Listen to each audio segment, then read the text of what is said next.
திரிபுரவாசினம் கருணாமூர்த்தி ஸ்வரூபம் சர்வரோக தோஷ நிவாரணம் ஸ்ரீ சாய்நாதன் தரிசனம். ஓம் சாய்ராம்.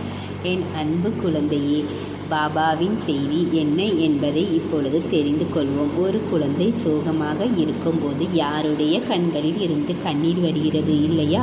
நீங்கள் சோகமாக இருக்கும் பொழுது பல முறை நான் உங்களுக்கு மிகவும் தைரியமான செய்திகளை கொடுத்து உங்கள் கண்களில் இருந்து கண்ணீரை துடைக்க முயற்சி செய்தேன். என் குழந்தை சோகமாக இருக்கக்கூடாது என்று நான் சொன்னேன். பல ஊக்க வார்த்தைகளையும் சொன்னேன். என் குழந்தையின் சிரமங்களை சமாளிக்க நான் அவருக்கு பல ஆறுதல் வார்த்தைகளை சொன்னேன்.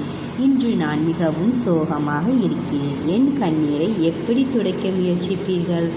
உங்கள் வார்த்தைகளாலும் செயல்களாலும் நீங்கள் இங்கே கூறியிருக்கிறீர்கள் என்று கூறி எனக்கு தைரியம் தருவீர்களா?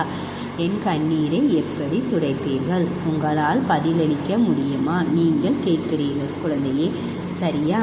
நீங்கள் என்ன நினைக்கிறீர்கள்? நான் ஏன் உங்கள் கண்ணீரை துடைக்கிறோம்? நீங்கள் பகவானின் உருவகம், நாங்கள் சாதாரண மக்கள். உங்கள் கண்ணீரை துடைக்கும் மட்டத்தில் நாங்கள் இல்லை பாபா என்றுதானே நீங்கள் கேட்கிறீர்கள்.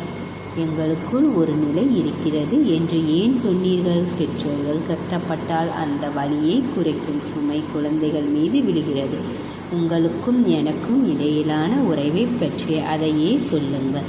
நான் கஷ்டப்பட்டால் என் வலியை குறைக்க நீங்கள் ஏதாவது செய்ய வேண்டும். அது என் வலியை குறைக்க ஒரு சிறிய முயற்சியாக இருந்தாலும் கூட இப்போது என் இதயம் ஏன் கனமாக இருக்கிறது?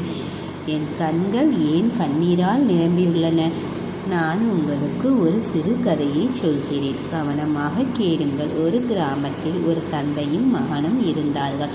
தந்தை மிகவும் அழகான படங்களை வரைவார்.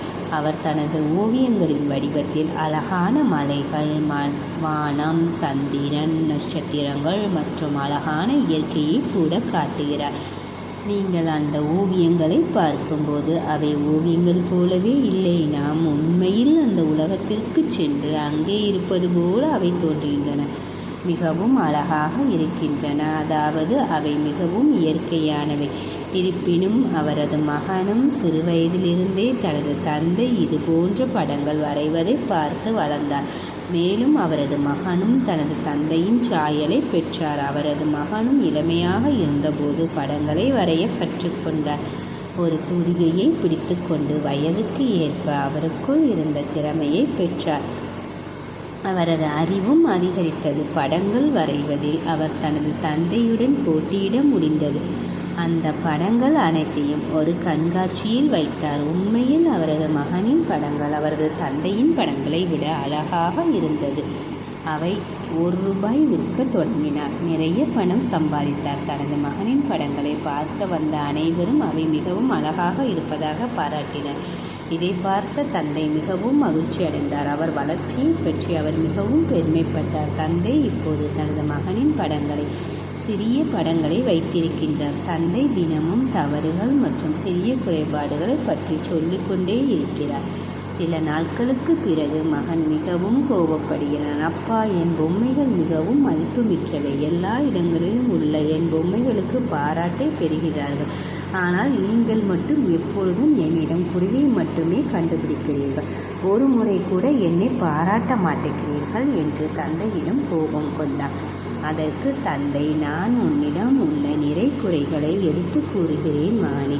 அவ்வாறு செய்யும் பொழுதுதான் உன்னுடைய மதிப்பு மேன்மேலும் உயரும். நீ உளியை கொண்டு செதுக்கினால் மட்டுமே நீ பளிங்கு கற்களாக செதுக்கப்படுவாய் என்று கூறினார். அதுபோலதான் குழந்தைகளே, உங்களுடைய கஷ்டங்களையும் துன்பங்களையும் அடிபட்டு நீங்கள் வரும்பொழுது நீங்கள் செதுக்கப்படுகிறீர்கள்.